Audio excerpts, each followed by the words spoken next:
મારું નામ હિરેન જોશી અને કલેક્ટર કચેરી એટલા માટે આવ્યા છીએ કે જે શંકરાચાર્યજી મહારાજને ગંગા સ્નાન કરતા રોકવામાં આવ્યા, એની સાથેના એમના શિષ્યોને જે ત્રાહિત કરવામાં આવે એને જે મારવામાં આવે એનો અમે સખત શબ્દોમાં વિરોધ કરીએ છીએ। અત્યાર સુધી અમને એમ હતું કે કદાચ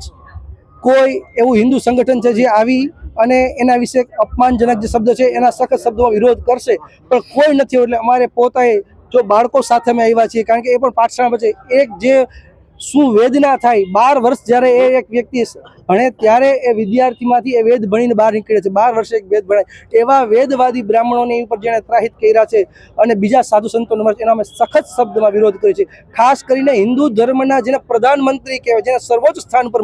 બેસાડવામાં આવ્યા છે, એ વ્યક્તિને ઉપર એ લોકો ત્રાસ ગુજારે છે, એ લોકોને એને ત્રાહિત કર્યા છે। એના માટે અમે ખાસ એ યોગી સરકાર માફી માગે અને જે પોલીસો એની ઉપર